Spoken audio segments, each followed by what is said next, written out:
Nous éprouvons tous de la honte, de la culpabilité, de l'humiliation ou de la gêne. La honte est universelle. Souvent, lorsque nous luttons contre la culture diététique ou un trouble de l'alimentation par exemple, nous pouvons nous sentir seuls. Et le fat shaming est une des choses dont personne ne veut parler. Mais pourtant, tellement de gens peuvent s'y identifier.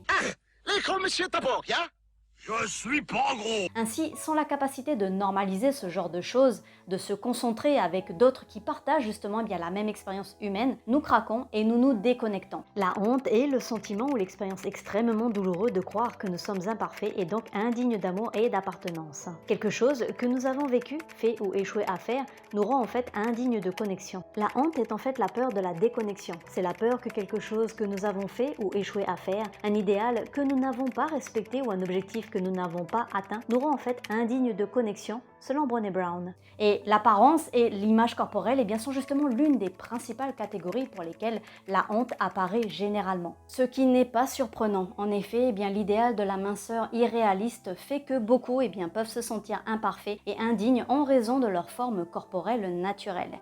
Et cette image de la perfection, parfois impossible à atteindre pour certains ou certaines, est renforcée plus souvent qu'elle n'est critiquée. Et cela entraîne le fat shaming. Dans cette vidéo, je vous propose de découvrir ce qu'est le fat shaming ou encore la honte du gros ou la grossophobie et de découvrir pourquoi le fat shaming ne favorise pas la santé ni la perte de poids. Et bonjour, je suis Céline, votre diététicienne et bienvenue sur ma chaîne.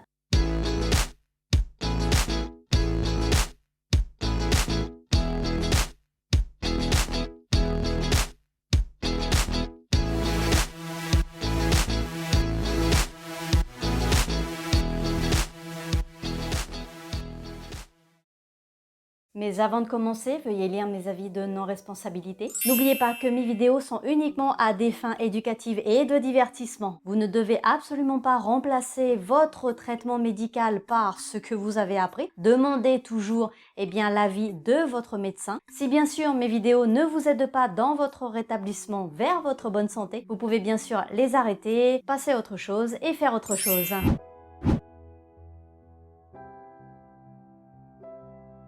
Alors, il s'agit de critiques en fait que l'on reçoit de personnes extérieures ou de soi-même sur son poids ou ses habitudes alimentaires. C'est en fait une forme de préjugé contre un type de corps considéré comme différent d'une forme socialement désirée, mais qui peut différer des autres types de préjugés comme l'homophobie ou le sexisme, pour la raison suivante, que les auteurs justifient souvent leurs critiques comme utiles. Les gens qui font du fat shaming ou la honte du gros prêchent souvent leurs actions comme étant honorables, parce qu'ils croient, ou du moins ils prétendent croire, que faire honte aux gens qui sont gras ou gros, les encourage à être en bonne santé. C'est cela, oui. Bon, examinons pourquoi cela ne fonctionne pas.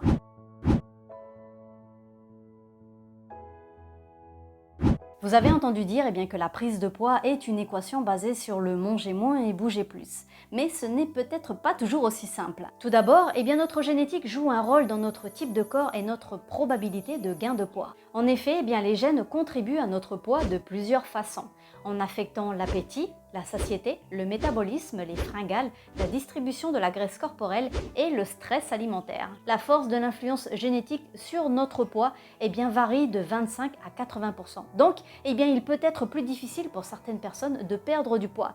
Mais rassurez-vous, ce n'est pas impossible.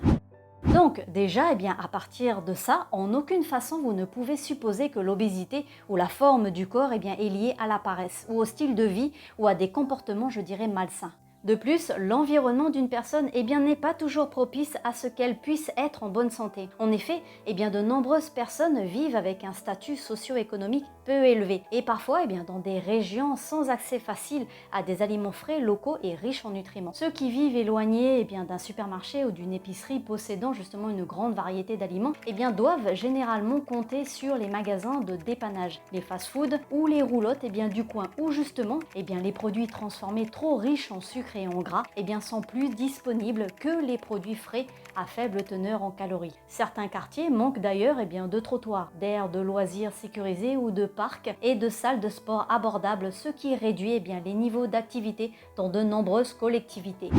Dernier point, certaines maladies peuvent provoquer un déséquilibre des glandes endocrines, ce qui peut souvent avoir des influences importantes sur le poids corporel. Des conditions telles que l'hypothyroïdie, c'est-à-dire une thyroïde sous-active, soit une production insuffisante d'hormones par la glande thyroïde, le syndrome des ovaires polykystiques, le SOPK ou le PCOS, et certaines tumeurs inhabituelles de l'hypophyse, des glandes surrénales ou du pancréas, peuvent justement toutes prédisposer les individus à une prise de poids incontrôlable. Mais je vous rassure, dans toutes ces conditions, la perte de poids n'est pas impossible. Mais le suivi et l'accompagnement par un professionnel spécialisé dans ces maladies est vraiment essentiel.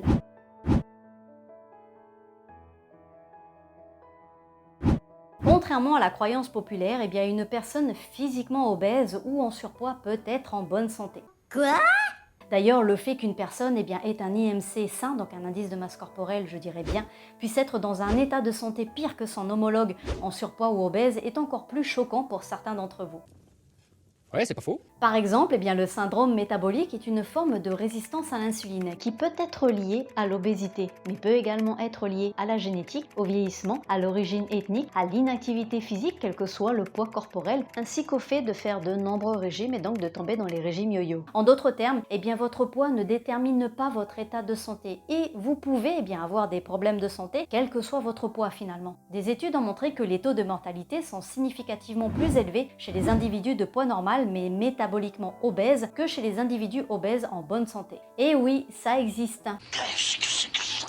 Il s'agit du syndrome MON, Metabolically Obese Normal Weight. Et il s'agit de personnes qui sont de poids normal, mais qui sont exposées à des complications cardiovasculaires. Donc, le nombre indiqué par la balance ne détermine en aucun cas l'état de santé ou le bien-être d'une personne. Ainsi, toutes les déclarations qui affirment que les personnes en surpoids ou obèses ont une durée de vie plus courte, que la perte de poids prolonge la vie, que les personnes en surpoids ou obèses sont automatiquement exposées à un risque extrême pour leur santé, que la seule façon qu'une personne en surpoids améliore sa santé est de perdre du poids, sont totalement fausses.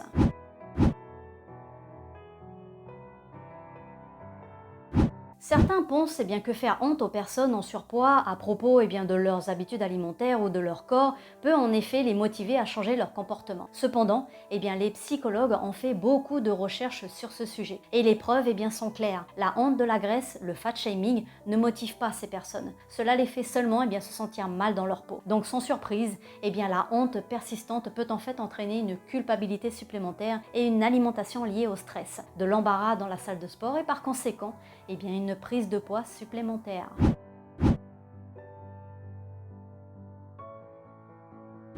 Les victimes de la honte du gras, donc du fat shaming, ne subissent pas seulement un traumatisme physique, mais elles sont également blessées psychologiquement. Ces personnes victimes de discrimination, finalement, en raison de leur poids, courent un risque beaucoup plus élevé de perte d'estime de soi, de dépression et de troubles de l'alimentation comme l'hyperphagie boulimique, ce qui a de graves conséquences sur leur santé, comme bien sûr l'obésité. Donc en résumé, avec l'implication du stress, de l'anxiété, l'augmentation des niveaux de cortisol et les problèmes de santé mentale, la discrimination de poids peut en fait augmenter les risques de diverses maladies chroniques.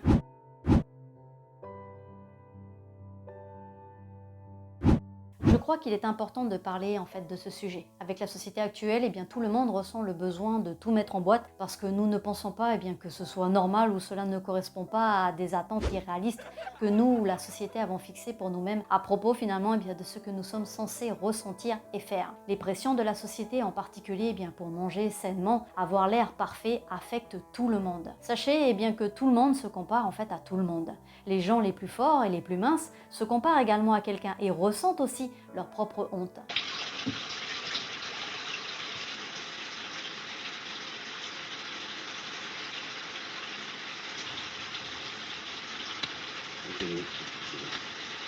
Il est du coup difficile de faire face lorsque vous vous sentez comme un échec pour ne pas atteindre des normes impossibles. Ainsi, le fat shaming provoque souvent des troubles de l'alimentation et une alimentation désordonnée. Car votre côté perfectionnisme, qui est souvent lié à votre ego, ressort et vous oblige à suivre les règles de la société en silence. La honte tire son pouvoir d'être en fait indescriptible et c'est pourquoi elle aime les perfectionnistes. Parce qu'il est si facile en fait de les garder silencieux. La seule façon de minimiser en fait ces sentiments honteux et de les dénoncer. Car la honte déteste en fait avoir des mots autour d'elle. Si vous souffrez de fat shaming, que ce soit de la part d'une personne ou de vous-même, s'il vous plaît, exprimez-vous, parlez de cette honte. Vous devez commencer à vous ouvrir davantage, à briser les murs que vous avez construits, à arrêter de vous inquiéter d'être jugé et de vous soucier en fait de ce que les autres pensent de vous. Vous devez commencer à laisser votre vrai vous être vu.